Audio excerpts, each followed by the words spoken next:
The one where Oli learns fetch. 2-month-old puppies have a lot of energy, and directing that energy into activities such as fetch is a great way to strengthen your bond with your puppy and wear them out. We started teaching fetch right away. In this video, I'll be sharing my process for how I got my 9-week-old puppy to play fetch, as well as sharing the number one thing to keep in mind when teaching a puppy, well, really anything. So, if you love fetch, go ahead and give this video a thumbs up and let's get to it. You're watching The Healer Boy. We help new puppy parents navigate puppyhood and beyond. In our last video, we shared about Oli's Gotcha Day. Today, we're sharing the first few weeks of him home, during which we taught him how to play fetch. Puppies pee a lot when they're awake and playing. Because of this, I found myself outside often. To help Oli ignore interesting things outside, like leaves, rocks, and sticks, I would bring some of his toys out with us. And I began building value within these toys. Whenever he was outside and playing with something I would prefer him not to, like a leaf, I would redirect his attention to the toy. This was the first step in getting Oli to fetch. As we played with the toy, tugging and squeaking, Oli is learning that the toy holds value. Because of the perceived value of the toy from Oli, when I go to throw the toy, he is engaged and wants to follow the toy.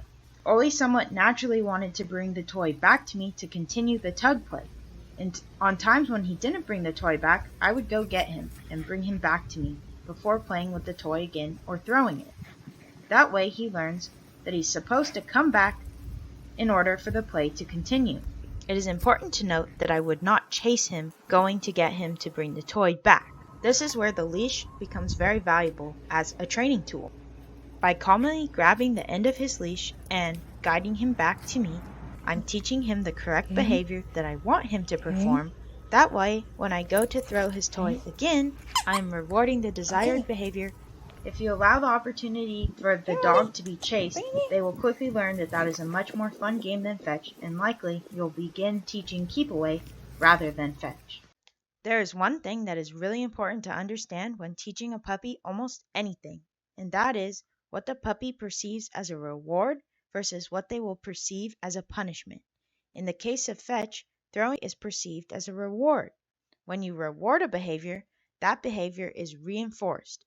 So, before you throw the puppy's toy, ask yourself this question: is this a behavior I want to reinforce? Additionally, stopping play is perceived as a punishment to the puppy.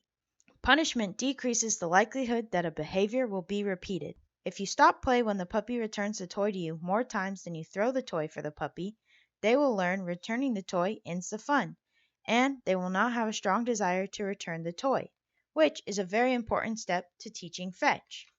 It is, however, very powerful to stop playtime if your puppy is exhibiting undesirable behaviors, such as jumping on you for the toy, biting at you, or running away from you. Those are great opportunities to stop or pause playtime and wait. Once the puppy is exhibiting a desired behavior, you can resume the play. Stay consistent with your rules.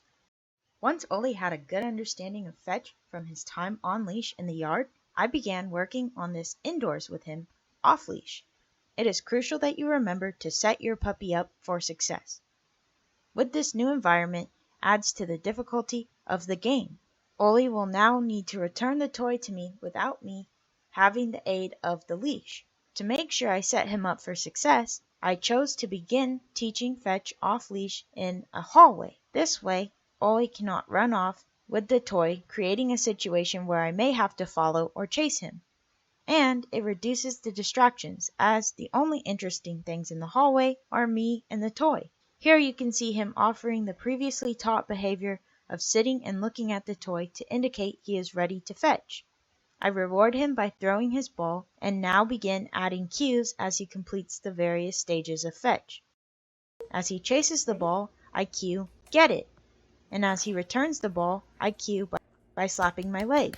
Once he returns the ball, I cue his ready behavior, before repeating the process over again. Once he learns to associate these cues with the behaviors, we can move out of the hallway to a larger space. Remember that at any time, if your puppy does not return the toy, you can simply stop or pause the playtime. You always want to leave the puppy wanting more. So, when the puppy begins to show a lack of desire in any step of the process, take a break. Puppies do not have a big attention span, and you may end up only throwing the ball 3 times.